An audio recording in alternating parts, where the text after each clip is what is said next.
this edition of Recovery Dialogues and Sober Stories, we delve into the profound impact of spirituality on addiction recovery. Join us as we explore the transformative journey of those who have found solace and strength in spiritual practices. The path of recovery for those grappling with addiction can be complex and intimidating. What if a method existed to access a greater force and discover the internal fortitude and perseverance required to conquer addiction? Spirituality plays a significant role in this context.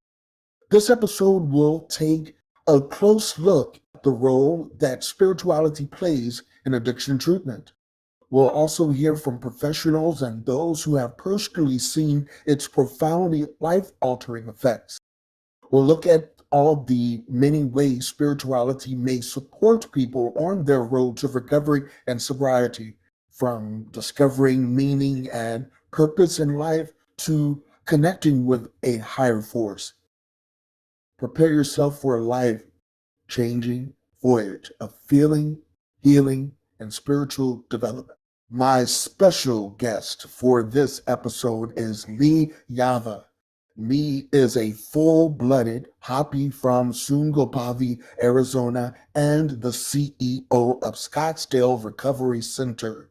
With 18 years of recovery from alcohol and substance abuse, Lee has become a respected expert in addiction treatment, combining his personal experience with his extensive knowledge of behavioral health. Lee's unique cultural perspective and deep understanding of spirituality make him the perfect guest to share his insights on the role of spirituality in recovery. So let's talk. How has spirituality been a source of strength, guidance, and comfort for the people you have worked with in addiction recovery? Spiritual maturity allows us to access balance between the seen and the unseen in early recovery. The imbalance that we see all around us in the physical is in disarray, so finding that balance is very difficult in the beginning. But the spiritual strength that is required to be able to find faith and belief is to be able to see ourselves in this disarray, but also recognize the fact that with each step in the right direction, spiritual strength will allow us navigational tools to be able to access periods of life that were untouchable, unseen, things that we failed to experience or things that we weren't able to access. And so throughout that process, day by day, with every step in the right direction, we're able to find spiritual strength. Spiritual guidance is very much the same. The reverence in it will allow us to manifest itself in conjunction with every step in the right direction as well. Allowing accessibility to spiritual guidance and trusting what they say, trust the process, is not really trust the process, but it's trusting your process, trusting the innate quality that you have and that you possess to be able to make the decisions that come innately to you and will help manifest all recovery objectives and life objectives for that matter. Comfort is found in spirituality because it is an innate process. It must be birthed internally before it can manifest externally. Internal manifestation can produce an external connection with self that will transcend the invisible and make all things possible. Everything starts in the spirit world before it manifests in this physical world. As an individual in recovery myself, there were so many opportunities and things that I wished that I had the capacity to acquire, but having limited access to a visual perception of what that looked like was something that I had to be able to navigate independently. Finding the strength and the fortitude to find that was something that I was incapable of. So when we're talking about strength, I think that spiritual strength was something that again was so imbalanced internally that I had to find an internal recognition to be able to give that over to a spiritual connection so that way it could carry that burden. I didn't have the capacity to do it. I didn't have any living, breathing examples of what that looked like, but it was also because I wasn't looking. When I finally stepped into the spiritual component of my recovery process, and much like a lot of the individuals that we serve, the spiritual guidance manifested itself because I started looking for the people that had the things that I didn't possess. They had the spiritual connection that I craved. They had the strength, the resilience, the dedication, the commitment that I failed to produce over and over again. And so much like many other people in the recovery process, strength, guidance, and comfort is found in the spiritual connection, even in its most infant stages of personal development in the recovery process. And when you have that moment of clarity to be able to recognize that you are burdened by incapacity and the inability to produce the things that you see all around you, and it seems like people have accessibility and opportunities that aren't available to you. But when you have and you relinquish the power of personal conviction and you turn that over to your spirituality, everything becomes possible. The opportunities that have been bestowed upon me since my introduction to the recovery process have been profound, but I've also seen it manifest in other people. And so when I think about the spiritual component as it relates to recovery, I've been bear witness to some miraculous things that have happened throughout the recovery process and the injection of spirituality. Can you share some examples of how incorporating spirituality into the recovery process has been transformative for your clients? The transformative process in our clients is miraculous. It's one of those things that I really love about the industry and the ability to navigate this in conjunction with the individuals that we serve. But before we get into the transformation process, I like to recognize that the distinction between faith and hope. Faith is complete trust and confidence in the ability to apprehend rather than to prove. So that's where I believe spirituality lives. Hope is a feeling or expectation or desire. To be able to recognize the distinction between both is just as important as recognizing the distinction between recovery and sobriety. Throughout this process of transformation, one really has to learn how to acquire trust and conviction in oneself. And the only way to be able to get that is through spirituality. The transformation process, it's so painful in the beginning to be able to recognize and to have firsthand experience looking back in the rearview mirror to be able to see how your past decisions, behavior, words, language, all of it has left a trail of destruction. And when you look back at everything that has been uh, damaged throughout the course of your addiction, it's very hard to have a sense of faith or belief. But at the same time, as you look at that and you take steps in your process of evolution into recovery, things become a little bit more clear in the transformation process. Because if you were to listen to a phone call with any of our residents and they make first contact, initial contact with a family member, and even though they have not seen them, they haven't talked to them, and after that 7 day period, which is the structure in our program, they have that first interaction through telephone. And when they do, one of the first things that the family member always says is, "You sound so good."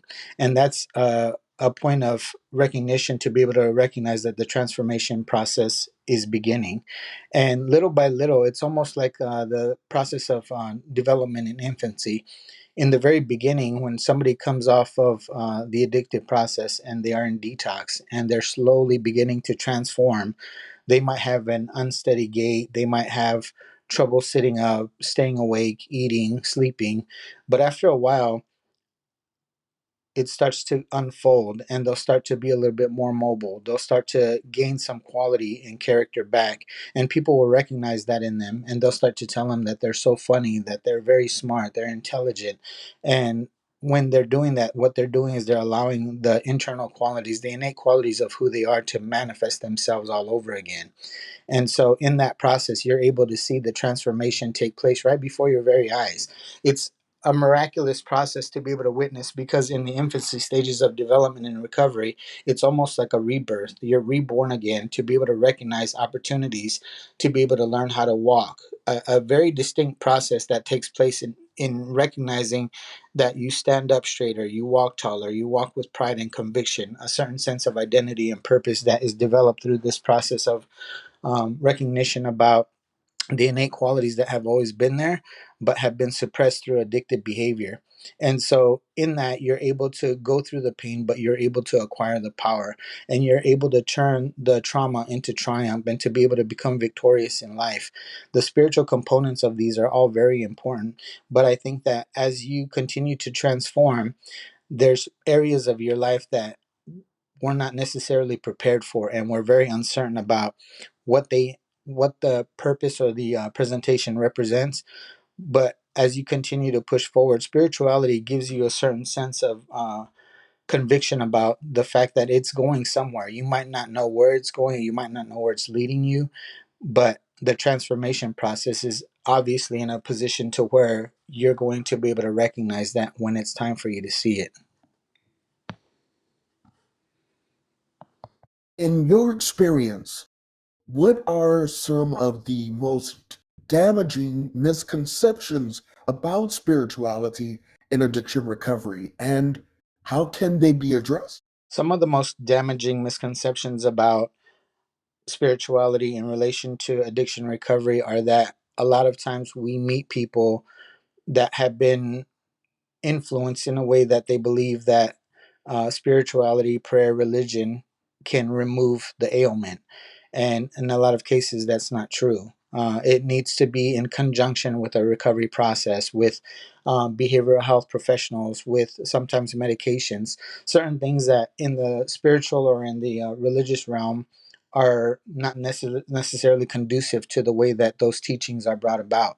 But with the integration of best practices and spirituality, religion, those kind of things can be produce anticipated results. But a lot of times we see people, and these are things that have been developed through years and years of practice. So those things are ingrained to us. Even as a Native American, there's a lot of times where a lot of people will have this belief that we're enacting certain behavior because we're not following with the innate production of uh, native practices, the things that we're intended to do, the way that we're intended to behave, the way that we're intended to carry ourselves. We're not doing that. And as a result, this is the reason why we're behaving the way that we are. And that might be true to a certain degree, but there's also certain areas that they may be trauma induced, or there might be certain things about the personality that are conflicting with religious, spiritual, or cultural values. There's certain things that as we evolve as people, those are things and areas that have to be recognized and have to be able to be challenged to a certain degree. And the only way that they can be challenged is placing yourself within the confines of an environment that will challenge them, that will challenge the preconceived notions about spirituality or cultural aspects of who we are in our development. And I do support 100% spiritual and cultural convictions about, especially as it relates to identity. But at the same time, there's certain things that influence us to a degree that they can't just be prayed away. They can't be undone. Those things have to be remedied through therapy, through some sort of therapeutic interventions in conjunction with spirituality. And those two things brought together can produce anticipated results in healing.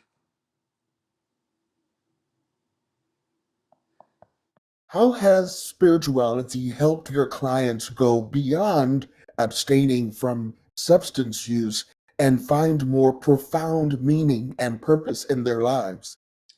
If I could speak personally to that, um, the profoundness of my personal experience in recovery is one that I see all the time.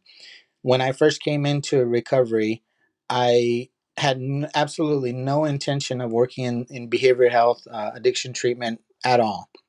But what I had come to recognize is that throughout that process, we have a tendency to throw up our arms and say, "Why does this have to happen to me? Why is this my life? Why do these things have to be a part of my existence?" But in reality, when I look back at everything that had been um, everything that I had gone through, everything that I felt. And this is a similar experience that we share with all of our clients, everyone that is going through the recovery process. They come to find that all of these things didn't happen to us, they happened for us. It's a matter of transformation, and it's a matter of being able to recognize that in that pain you can produce power, but it's only by utilizing those experiences, those things that have cultivated themselves in addictive behavior can be manifested to produce power and to produce authority, knowledge, and information about how one can navigate this process by utilizing those exact same experiences. So it's not uncommon for people to be in a completely different industry and to come through recovery and then tell me, one day I want to work here, one day I want to be able to work in this industry, I have aspirations of going back to school to be a therapist, to be a counselor, to work in the addiction work in addiction services. So I think that throughout this process, all of the things that I had been through, I always tell people all the time, there isn't anything that I can't speak on. Incarcerations, homelessness, drug abuse, poverty, homicide, suicide. I have a relationship with all of them. And so for me, what I used to use as diminishing qualities about self worth or value, I've been able to transform, but so has a lot of other people. And those are the exact same tools and components that they utilize to help other people navigate the exact same thing, because addiction is very much universal. Everybody, to a degree, has the same experience of selfless or hopelessness, self worth, trauma, and having gone through those experiences and coming out clean on the other end, you have the capacity to now navigate and to help people navigate that. And so when you have that opportunity, there's so much power that is instilled within each individual that has the ability to do this, that you in turn start to utilize all of this pain and every experience that you've gone through to start supporting other people in navigating their own process of evolution into recovery. And so when we talk about the profoundness of recovery and spirituality and all of these things, and I look back and I recognize that all it was a preparation stage for me to get to this position in life and to be able to help navigate people through the recovery process. That is something that has given me profound meaning and has given me purpose in life that I couldn't have found anywhere else. I don't believe that I would be working in any other industry and feel the exact same feeling that I have now. And I tell people all the time, there isn't a day that I work in my life working at Scottsdale Recovery Center, because what I do, I have a passion for. I have purpose. I have conviction about the way that I help navigate the recovery process, whether it be independently or collectively with other people in the same position. But what it is it's given me a profound sense of purpose, and people that acclimate to the industry also start to share the same thing. They start to share the same feeling about how profound this experience is and how they can give back and how they can help navigate periods of people's recovery process that they've been through, and it's a mirror image of oneself. But it also brings about a certain sense of humility, because as you're watching these people in the infancy stages of development and recovery, you almost put yourself back in that position because you can relate. You know what it feels like. You know that person and where they're at in the recovery process. But what it'll allow you to do is to continue to utilize that purpose and that conviction to help navigate people to their identified objectives and become the people that they were intended to be.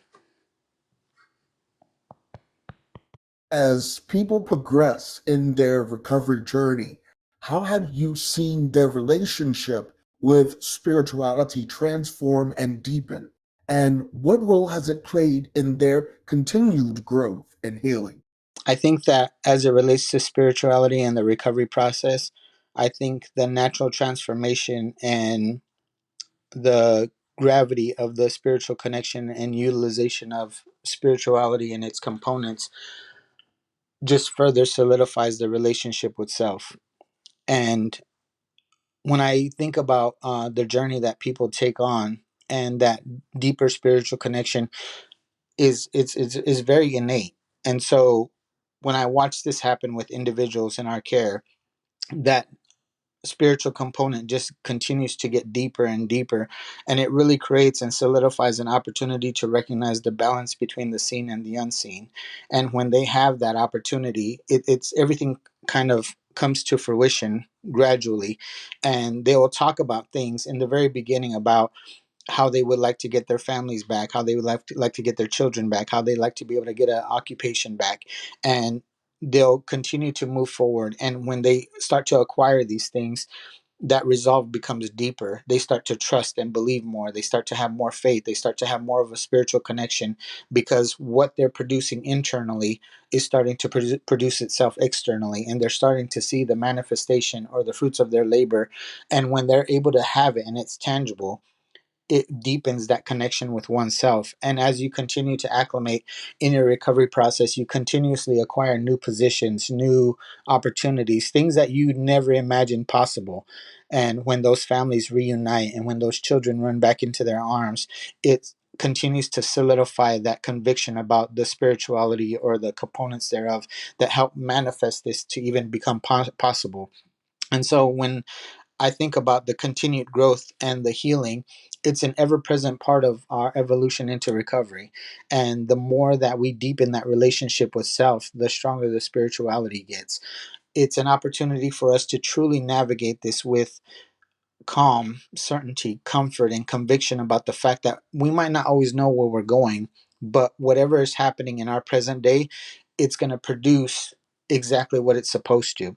And the only way that we can find that trust or that safety or solace and comfort in navigating this process, even with things that are beyond our control, it allows us the opportunity to just step back and let a greater good, a greater being take over and produce within time and within reason of what we're able and what we're responsible to manage. A lot of times when we're producing these things independently and driving it with so much force, when we get there, we don't have the exact same feeling that we would as if things just happen naturally or organically. And when we get there, there's so much more gratitude and humility, as opposed to driving for something so hard that when you get it, it doesn't feel the same. And so when you have that connection, it starts to develop internally, but the results of that become eternal.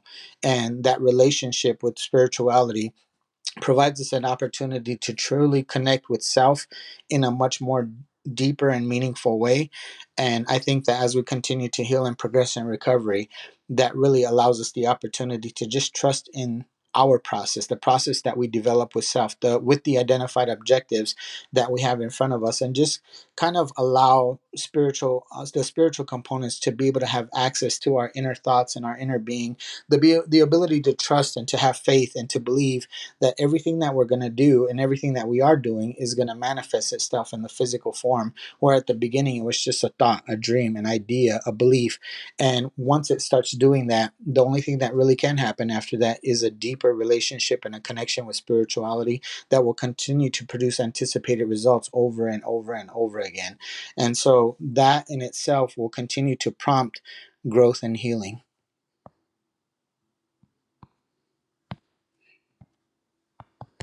Thank you, Lee, for your time, insights, and expertise. As we end this episode, I hope you have gained valuable insights into the transformative power of spirituality in addiction recovery, from finding inner strength and purpose to connecting with the higher power. We have explored how spirituality can help individuals on their journey to healing and sobriety.